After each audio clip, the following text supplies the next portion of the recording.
Thank you for joining us today for another exclusive interview sponsored by Immovet. Help your horses reach their maximum potential with the Immovet's line of natural homeopathic products. I'm your host today, Aurelian Jeremia. Today, we're joined by Michael Costa, a highly regarded figure in the racing industry. Michael's dedication to training and his innovative approach to horse racing have made him stand out in the field. We'll discuss his journey, his strategies for success, and his vision for the future of his stable. Stay tuned for an insightful conversation with one of the industry's most forward-thinking trainers. Well, Michael, great to have you here. Thank you. Yeah, it's been a year, I think, since last time we spoke, and For sure. it's amazing how quickly it's gone, but good to see you again. Perfect. Well, glad to see you as well again. So, after a successful previous season, where you led the UAE Trainers Championship, what are your main goals and expectation for the upcoming UAE racing season? When we arrived in the UAE, the stable was, considered wasn't flying, wasn't really flying at that stage, and we had to really rebuild. And His Highness's approach isn't to buy form horses, so we're looking to buy yearlings. And the first year was just about really sifting through what was here, Mhm. and following years about starting to buy yearlings. Not a big batch of yearlings, like starting with 10 and then building to 15. So with that approach, it takes a little bit longer for those horses to come through their maturities and race through different ages to give you that balance of horses across the band. So look, the goal is just to continue to turn out each horse the best way that we can, get the greatest out of every horse. And if we continue to do that, then the results will take care of themselves. And for our second season to be pipped in the Trainers' Championship by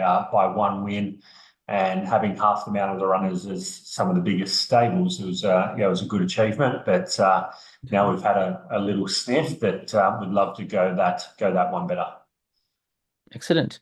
And could you tell us a little bit more about, any new horses maybe you've purchased for this season? What made you choose them and what are your plans for their development? Yeah, the majority of our new horses are younger yearlings that we purchased last year in Keeneland. So Mhm. purchased 13 colts from Keeneland last year.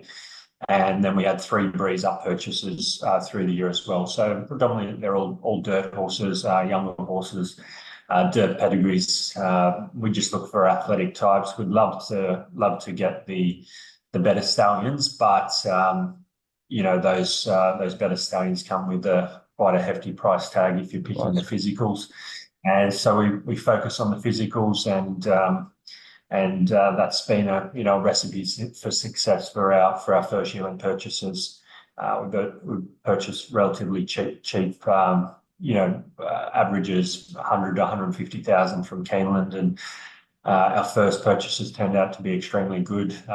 One of the first ones was Marniatel, which was a $150,000 purchase by Flame Away, which turned out to be the highest rated 2-year-old ever in the UAE. wow. So we went back and doubled down on Keeneland the following year, and now those horses are here, and we've already had some 2-year-old trials, first set of 2-year-old trials Wednesday week ago, and a couple of the purchases ran out there and won their trial as well. And we're looking to slowly release some more as the season goes on. Fair enough. It can be very tricky. Sometimes I guess you don't have to buy the most expensive horse, sometimes a good team behind can really help, achieve amazingly, actually. Yeah, definitely. Horses come in all different shapes and sizes and pedigrees, but if you're playing to the percentages, those good stallions can sometimes give you that horse which is just wants that will to win. But a lot of stallions have exceptions to the rules, and we try and sort of find those horses in between the two. Fair enough. So Muhib was a standout performer last season, winning the Group 3 Al Shindaga Sprint. How has he progressed since then? And, what are your plans for him this season?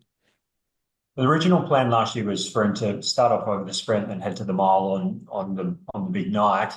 But as he was so dominant in the sprint, we kept him at the sprint just because he had a few little foot issues that we were working our way between. So with the minimal work, we kept him at the sprint.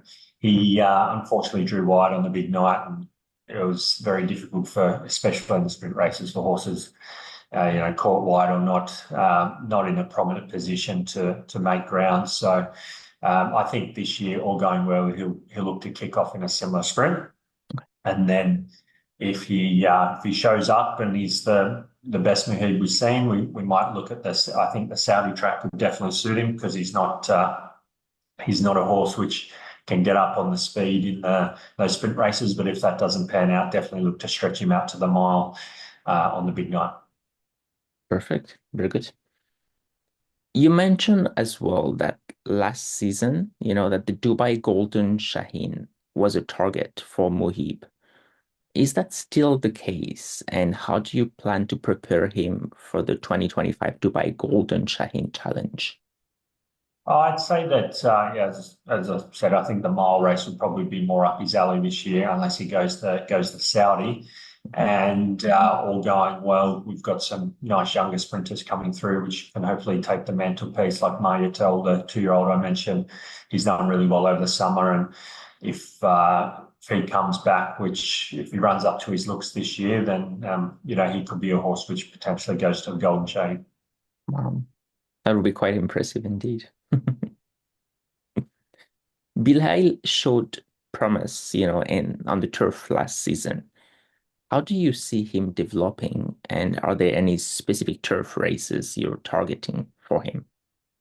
Yeah, he'd have roughly a similar campaign. He's been a great horse. He came from the UK as a maiden, and he really just progressed through the grades and went all the way through Group 2, running in the Group 1 on the big night, and he finished fourth in the Group 1, and he actually broke the record as well, just as such a competitive race last year. So look, he'll look to kick off on the 20th or the 12th December, the Dubai Dash, and most likely go through to the Blue Point and just stick to those sprint turf races for looking to go back to the big night again over the sprint race.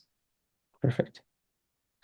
As you enter, Michael, another season at Jebel Ali Stables, how has your approach evolved? Are there any lessons from last season that you're applying to your strategy this year? Any changes? Yeah, definitely. We're always looking for, 1%ers of how we can improve every day, not just seasonally. And we've implemented a few new protocols this year, and the horses have looked to respond really well to those changes. Definitely the way we train on different tracks as well. How do we utilize Maidan as a training track? So there's a lot of 1%ers, and they all stack up. And based on what we've seen in the early training, they look like we've got nice building blocks for horses which may not have shined as brightly last year to really have a stepping stone to move forward. So yeah, every day we're looking for how we find those 1%ers in the horse and ourselves as the carers of the horses, and if that all stacks up, then that'll give us that little advantage at the end of the race. For sure, I can imagine. Are there any up and coming horses in your stable that you are, specifically or particularly excited about for this season? I think when you talk to any trainer at this stage of the season, and everyone says that they've got nice 2-year-olds, so everyone's living on hopes and dreams. But from what I've seen from some of the 2-year-olds already that we've got in the barn, I think there's some horses well above average there that will start to release from the trial shortly. So, without naming names yet, because we want to see them come through the trial process, I think our 2-year-old batch will be the horses which are going to give us a good leap forward into those bigger races. Perfect. And finally, Michael, on to the last question. As one of the leaders in the trainers champion last season, do you feel any added pressure this season, or, does it motivate you? How do you manage the expectations that come with your success? look, the expectations definitely are raised, and His Highness expects results. But his expectations, His Highness is he's got a great racing knowledge, and he understands racing. And whilst he wants results, and we expect to get him results, the pressure from him is minimal compared to my own internal pressures that we put on ourselves to get the results. So it's definitely motivating. You've got to achieve your goals. We've got to keep attacking and keep moving forward. And you've got to just keep pushing forward. So yeah, there's definitely added pressures, but that's all part of the job. And we're grateful to be in this position, and it's an honour to train for His Highness. So if we weren't feeling pressure, then I don't think we'd show the care factor that's needed to get the job done. Excellent. And I mean, sometimes pressure can be a good thing as well. So why not? Yeah, it definitely is. Sounds good. Sounds good. Well, thank you very much, Michael.